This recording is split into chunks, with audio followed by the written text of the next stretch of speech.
세견들 3. 감기 바이러스는 세상에서 가장 성공적인 인간 병원 재정의 하나일 것이다. 다른 어떤 병균보다도 잦은 감염을 하니까 리노바이러스와 같이 전형적인 감기 바이러스는 크기가 너무나 작은 나머지 성능 좋은 전자현미경을 사용해도 제대로 보이지 않습니다. 감기 바이러스는 지극히 미세하기 때문에 물질을 10만 배 확대해주는 전자현미경으로 제대로 보이지 않는다. 감기 바이러스 5만 개가 단위를 쓰면은 1mm의 공간을 겨우 채울 수 있다. 또한 2,400개의 감기 바이러스가 모여야 머리카락 하나의 넓이가 된다. 아직도 감이 안 오는다면 이렇게 설명해보자. 이상한 나라의 앨리스에서처럼 세상을 확대해본다고 가정해보라. 이때 리너 바이러스 입자 하나를 골프공만하게 확대하려면 당신의 몸은 미국 전체를 뒤덮고 한 걸음에 바다를 건들 만큼 커져야 한다. 빈테르는 또 이렇게 설명한다. 감기 바이러스는 착색을 해야만 존재의 패턴이 드러납니다. 사실 결정학자들은 리너 바이러스를 20년째에 우려하고 대칭적인 구조물로 보이도록 만들 수 있다. 더 가까이 확대해서 들여다보다 본다면 수많은 작은 협곡이 있는 달 표면 같은 풍경을 보게 될 것이다. 그러나 이러한 광경은 완전히 인위적인 시각적인 속임수에 불과하다. 감기 바이러스는 생물체라기보다 매우 간단한 화학 실험용품과 비슷하다. 캐시드라고 불리는 딱딱한 단백질 안에 꽁꽁 감겨있는 아르니와 같은 한가닥의 유전 물질을 떠올려보자. 바이러스학자 피터 메도워가 모든 바이러스에 대한 묘사한 바와 같이 감기 바이러스는 단지 단백질 외투를 입은 나쁜 소식에 불과하다. 그러나 이들은 영향력은 결코 만만치가 않다. 감기 바이러스는 영맹한 기세로 지구를 정복했다. 그리하여 인간은 일생에 걸쳐서 총 24,000시간을 감기에 시달리며 살아야 한다. 과거의 학자들이 이런 고민에 빠졌으리라는 사실은 그러므로 자명하다. 어떻게 그토록 작은 존재가 이런 혼란과 난리를 가져올 수 있단 말인가? 고대인들은 감기를 돕기 혹은 체육 불균형의 산물로 여겼다. 사실 현재도 일부 학자들이 사용하는 라는 단어는 뇌에서 흘러내려오는 체액이라는 뜻이다. 이들은 뇌가 감기의 영향으로 점액을 가다 분비하고 이 점액이 두개골 표면의 작은 구멍들을 통해서 밖으로 새어나가 코로에 들린다고 생각했다. 천체를 지지며 밀리고 버케는 가정하게 콧물이 흐르는 코를 일컬어서 방해에 받은 반환작용이라고 섬세하게 표현하면서 그 원인으로 젖은 옷과 젖은 발, 밤 공기 이렇게 눅눅한 침대의 습기, 찬집의 따뜻한 장소에서 추운 장소로의 급작스러운 이동 등을 들었다. 그리고 이렇게 결론지었다. 인체가 계속해서 동일한 정도의 따뜻한 온도에 놓일 수 있다면 감기 따위에 걸리는 일은 결코 없을 것이다. 이미 1770년대에 늘 시대를 앞서가는 선견지명을 보여준 벤저민 플랭클린이 감기 원인으로 온도 외의 다른 요인을 지목한 바 있다. 항상 동시대인보다도 앞선 생각을 한 그는 초유와 습기를 감기 원인으로 보지 않았으며 1713년에 이런 글을 썼다. 미국의 혹독한 겨울에 여행을 하면서 나는 때때로 대단히 지독한 감기에 걸리곤 했다. 하지만 초유와 감기의 결정적인 원인은 아니다. 습기에 대해서 이렇게 쓰고 있다. 나는 2주 내내 날마다 2에서 3시간 강에서 수영을 했다. 누군가의 조정처럼 습기 때문에 감기에 걸리는 것이라면 나는 분명히 충분할 정도로 습기를 흡수했다. 하지만 나는 감기에 걸리지 않았다. 대신에 플랭클린은 감기 주된 원인으로 사람과 사람 사이를 오가는 병원체를 꼽았다. 종종 좁은 방이나 마차 등에 함께 갇혀 있을 때 우리는 감기에 걸린다. 가까이 앉아서 대화를 나누면서 서로의 입김을 호흡할 때도 마찬가지다. 18세기 중반에 이르러 위대한 생물학자인 파리 루이 파스테르와 베를린의 로베르트 코흐는 현미경 관찰을 통해서 감염을 유발할 수 있는 아주 작은 유기체가 존재하는 사실을 보여주었다. 이는 다음의 결론을 향한 작지만 논리적인 한 발자국을 뗀 것이었다. 감기는 새로 발견된 이러한 거름을 만들어내는 박테리아로 이래서 발생한다. 얼마 지나지 않아서 감기 환자의 코를 연구하던 학자들은 감기를 유발하는 두 가지 원형을 발견해냈다. 미크로코커스 카타랄리스 또 바실러스 리니티스가 그것이다. 그러나 이들 박테리아성 세균에는 잘못이 없다는 사실이 곧 밝혀졌다. 건강한 사람의 코와 목구멍에서도 이들 세균이 그것도 더 많이 발견된 것이다.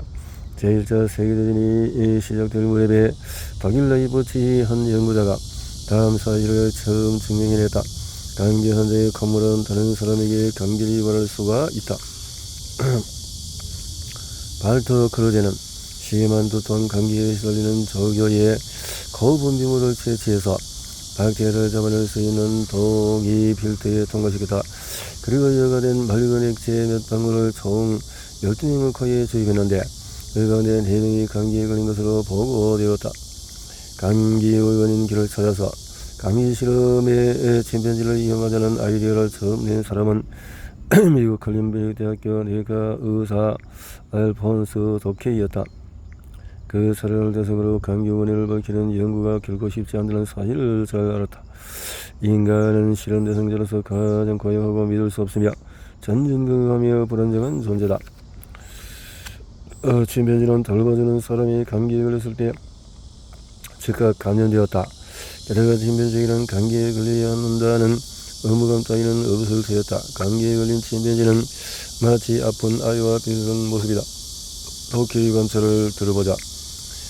끈적하고 또 댄 콧물이 흘러내려 윗입술을 적시고 눈빛은 힘을 잃으며 코가 막혀서 답답함을 느낀다. 시기가 힘들며 기분이 우울하고 피로가 엄습한다. 도케이는 이렇게 쓰고 있다. 침팬지의 코에 감기 환자의 코에서 체지형 박테리아가 제거된 콧물을 주입하자 더욱 감기에 걸렸다. 24시간 안에 침팬지는 콧물을 흘렸고 재치기를 했으며 눈이 부었다. 도케이는 연이와 같은 실험을 인간을 대상으로 실시했다. 그리고 다음과 같은 결론을 얻었다. 박테리아를 제거한 콧물 안에 감기를 옮기는 매개체가 활동하고 있으며 그것은 초현미경적인 극미소 물체다. 이는 획기적인 발견이었다. 그것은 마치 야생동물을 스토킹하는 것만큼이나 힘든 일이다. 역시 의대생들 역시 한 장소에 완전히 격리해서 온전히 감기 바이러스에만 노출되기는 힘들었다. 1940년에 앤드루 경은 감기 연구소를 개설했다. 이 기관은 거의 수십 년간 감기 바이러스 연구 분야를 선도하는 연구소로 명성을 날렸다. 감기 연구소는 영국 남쪽 서울주베리 근교 비바람이 몰아치는 언덕 위에 위치한 낡은 하버드 병원 건물에서 시작이 되었다. 그 후에 70년간 총 2만 명의 지원자가 그곳을 방문해서 감기 연구소에 찾고 거의 텅 빈 평평한 다세대 주택과 같은 건물에서 실험 대상자로 열흘을 보냈다. 연구소는 지원자의 여행 경비와 숙소, 식사를 제공했고 용돈도 조금 주었다. 그에 대한 더불어 지원자들은 실험에 참여했고 전체 지원자 중에서 약 40% 정도가 감기에 걸렸다. 감기 연구소는 곧 악명스킨 명성을 얻었다. 그것은 개의하고도 매력적인 곳이었다. 말하자면 처음 든 바이러스와 실험실과 옛날식 연구 효율 캠프가 뒤섞인 공간이었다. 그곳에서 의사들은 흰 실험 가운을 입고 민간요법에 대한 실험을 하기도 했다. 지원자는 넘쳐났다. 많은 지원자들이 그곳에서의 경험을 진정으로 즐겨 한 신문은 이를 가리켜서 바이러스 중독이라는 표현까지 썼다. 한 번 방문한 지원자들은 그 후에도 몇 번이나 그것을 다시 찾았다.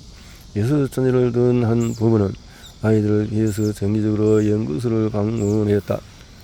현재 감기소는 더 이상 운영되지는 않는다. 자, 마스크를 쓴 직원들이 보온병에 든 따뜻한 음식을 방으로 직접 가져다 주었어요. 안젤라가 세상에 잠겨서 연구소에 도착하면 지원자들은 방배정을 받고 그래서 실험을 한다는 거죠. 1953년에 당시 20살의 공군 엔지니어였던 로널드 메리슨의 가족들은 이렇게 증언한다. 로널드는 감기 연구 실험에 참여하게 된 것 같다고 이야기했어요. 그들은 로널드를 덕방에 가두고 팔에 뭔가를 두르고 살인을 저지했습니다. 1시간 후 로널드는 사망했습니다.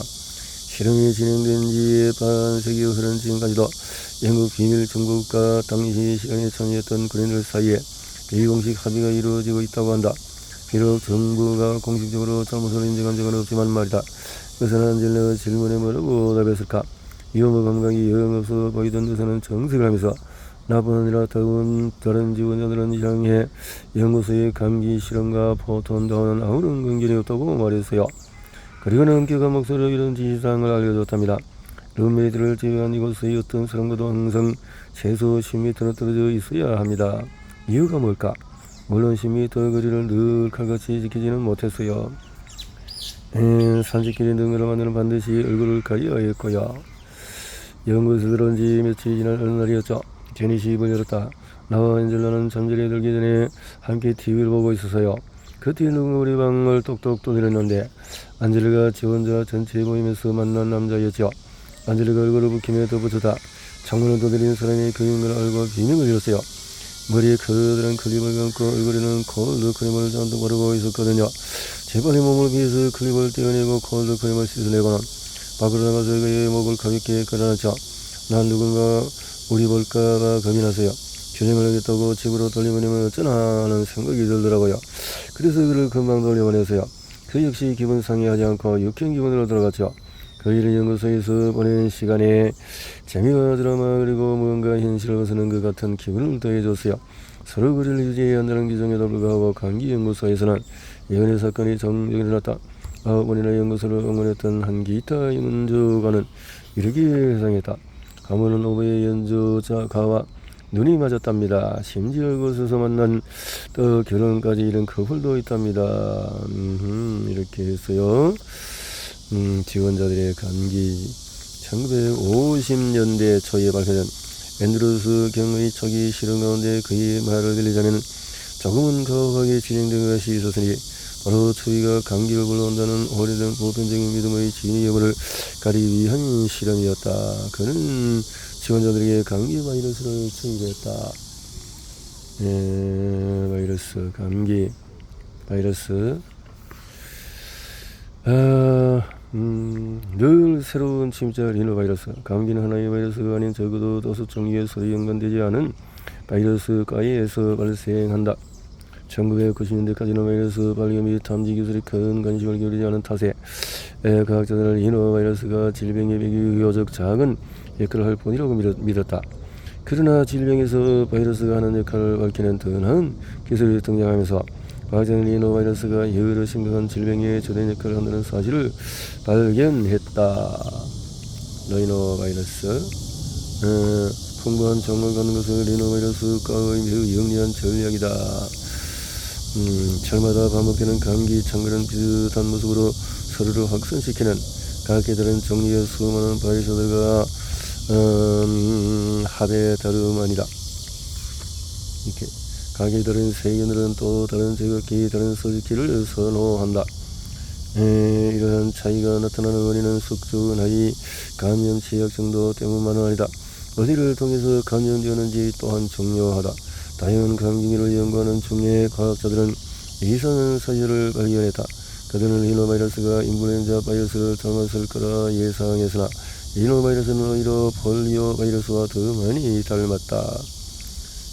호흡기에 여러가지 이들 다양한 감기균들은 비록 그 기원과 구성요소는 다르지만 모두 같은 형태의 빌린 삶을 살고 있다. 다시 말해서 인간세포에 기생하면서 그 과정에서 못된 장난질을 한다. 그러나 우리의 불행을 감기균 탓으로 돌리는 게 과연 정당할 일일까?